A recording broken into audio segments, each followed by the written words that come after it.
ربنا اغفر لي ولوالدي وللمؤمنين يوم يقوم الحساب۔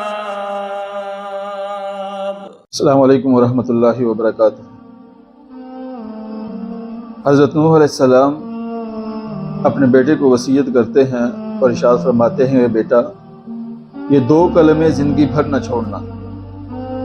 پہلا کلمہ لا الہ الا اللہ اور دوسرا کلمہ سبحان اللہ و بحمدہ۔ فرمایا بیٹے، یہ دو کلمات کا کثرت سے ذکر کرنا اور زندگی بھر نہ چھوڑنا، کیونکہ اللہ کو یہ کلمات اتنے محبوب اور پسند ہیں کہ اللہ رب العزت ان کلمات کی وجہ سے خوش ہو کر اپنے بندے کو رزق عطا فرماتے ہیں۔ اور اگر سبحان اللہ و بحمدہ کے ساتھ اللہم اغفر لی کو ملا لیا جائے، یعنی سبحان اللہ و بحمدہ اللہم اغفر لی کا ذکر کیا جائے، تو کیا ہوتا ہے؟ عبد المنان راسخ صاحب فرماتے ہیں کہ اس کو ایک شخص ملا،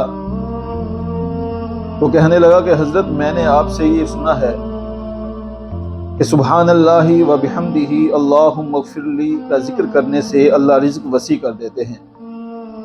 وہ شخص کہنے لگا کہ جب میں نے آپ سے یہ سنا تو میں نے اس یقین کے ساتھ کہ رسول اللہ صلی اللہ علیہ وآلہ وسلم کی بات جھوٹ نہیں ہو سکتی، میں نے اس کا کثرت سے ذکر کرنا شروع کر دیا۔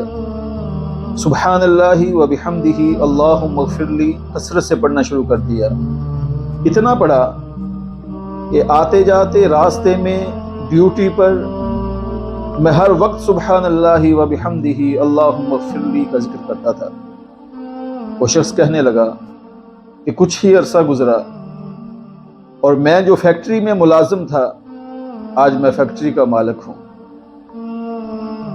دوستو، اگر اللہ اپنے بندے سے خوش ہو جائیں تو ملازم سے مالک بنانا اس قادر مطلق کے لیے کوئی مشکل نہیں ہے، کیونکہ وہی ہمارا خالق ہے، وہی مالک ہے، وہی رازق ہے، وہ علی کل شیء قدیر ہے۔ لا الہ الا اللہ، یہ اپنے اندر یہ یقین پیدا کر لیں کہ لا الہ الا اللہ، اللہ رب العزت کے علاوہ کوئی کچھ نہیں ہے۔ ساری دنیا کو چلانے والا، اس دنیا، اس کائنات کا نظام چلانے والا، ہمارا دستگیر، مشکل کشا، حاجت روا، رزق دینے والا، عزت دینے والا، وہی اللہ رب العزت ہے۔ لا الہ الا اللہ، اس کے علاوہ کوئی کچھ نہیں ہے۔ جب یہ یقین پیدا کر کے آپ سبحان اللہ و بحمدہ اللہم اغفر لی کا ذکر کریں گے تو آپ دیکھیں گے کہ کیسے آپ کی کایا پلٹتی ہے۔ اور یہ کلمات اللہ کو کتنے محبوب ہیں۔ رسول اللہ صلی اللہ علیہ وآلہ وسلم نے ارشاد فرمایا، احب الکلام الی اللہ سبحان اللہ و بحمدہ۔ اللہ کو سب ذکروں میں سے سب سے زیادہ محبوب ذکر سبحان اللہ و بحمدہ اللہم اغفر لی، سبحان اللہ و بحمدہ۔ اللہ کو یہ کلمات بہت محبوب ہیں، اور اتنے محبوب ہیں کہ آقا علیہ الصلوۃ والسلام نے ارشاد فرمایا، اگر کوئی 100 مرتبہ دن میں 100 مرتبہ سبحان اللہ و بحمدہ پڑھتا ہے، اللہ رب العزت اس سے اتنا خوش ہوتے ہیں، فرمایا کہ اگر سمندر کی جھاگ کے جتنے اس کے گناہ ہیں تو اللہ ان کو معاف کر دیتے ہیں۔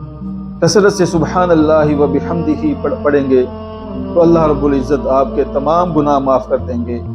اور اگر سبحان اللہ و بحمدہ اللہم اغفر لی پڑھیں گے تو انشاءاللہ العزیز یقین کے ساتھ، پختہ ایمان کے ساتھ اگر آپ پڑھیں گے تو آپ کے رزق میں اللہ فراوانی کر دیں گے، آپ کا رزق وسیع ہو جائے گا۔ اللہ رب العزت ہمیں عمل کی توفیق عطا فرمائے۔ اجازت دیجیے، اللہ حافظ۔